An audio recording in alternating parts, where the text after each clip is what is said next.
There are three things that excite a Filipino car buyer: SUV, 7 seats, and a diesel engine. And really, you can't blame them. With fuel prices that balloon to the size of the pimple on my forehead, or as erratic as the weather today, going for the cheaper fuel is really the better option. Now with that in mind, SsangYong is trying to get the best out of the Philippine market with this, the Tivoli. It's an SUV, well, a crossover actually, and it's a diesel. That's 2 out of 3.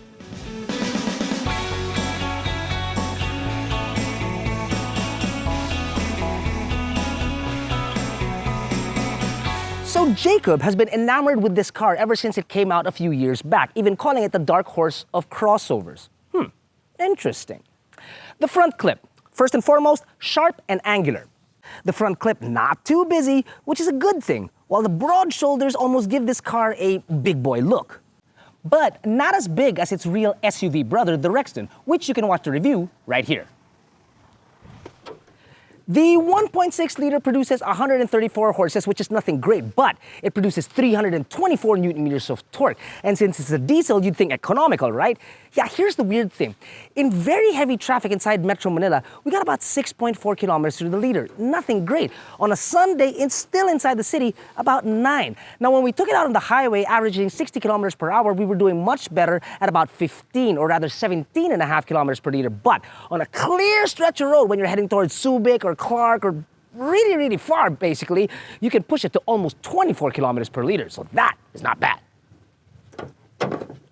I'm having a hard time. The protuberances down the side above the front and rear tires give it a more pronounced look, a wider stance, if you will, and it looks good. The power folding side mirrors have repeaters. You've got 18-inch wheels.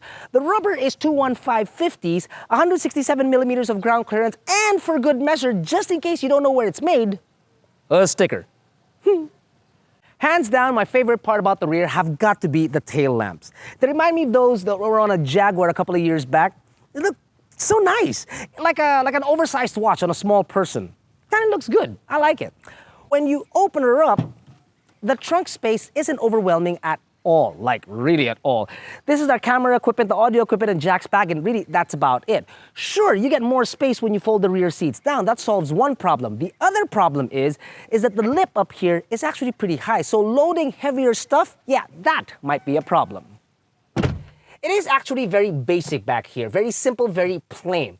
Other than the textures that are found on the door, which are actually pretty cool, there really isn't much for the rear passengers. You've got 2 cup holders on the center armrest, and however, no air vents and no charging points back here.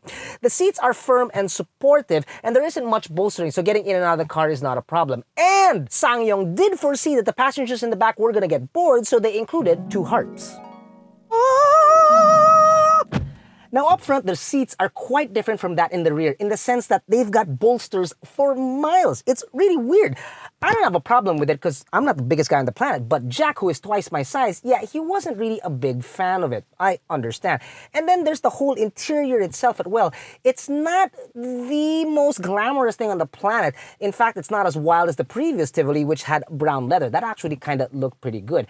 There's also the problem of the scratchy black plastics in here. There are a lot. In fact, there's more shiny, glossy, and stupendously bright black plastic in here than there is on a baby grand piano. Check that, even just a normal grand piano. That being said, there are 2 very large saving graces inside this car. Number 1 would be the 8-inch touchscreen infotainment system that has Android Auto and Apple CarPlay. That's awesome on its own, but number 2 is the 10.25-inch screen found here as your instrument cluster. That thing is redonkulous.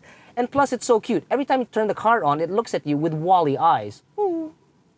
We at AutoDeal love creating videos, and the more subscribers we have, then the more videos we can create for you. So do please hit the subscribe button and the notification button so you don't miss out on a thing. The SsangYong Tivoli comes equipped with dual front, side, and curtain airbags, ABS with EBD and brake assist, drive mode selector, traction control, stability control, and ISOFIX anchors.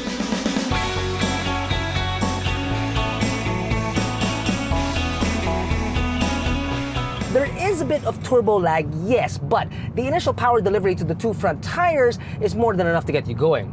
Handling of this car, man, that's one of the Tivoli's finer points, because this thing, oh man, attacking corners at speed, doing tight turns with delight, this thing can almost do it flat.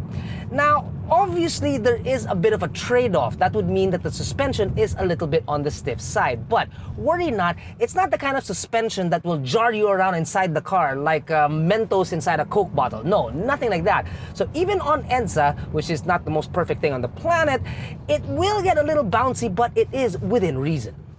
Now, as much as I wanted to spend even more time in this car while on the highway, we drove it mainly inside Metro Manila. Now, while we're inside Metro Manila, I noticed two things. One is that visibility inside the car is absolutely excellent. Even though the windshield isn't the biggest thing on the planet, your blind spots on the A-pillars are very, very minimal. And number two, the car isn't that large, so tighter streets, not a problem.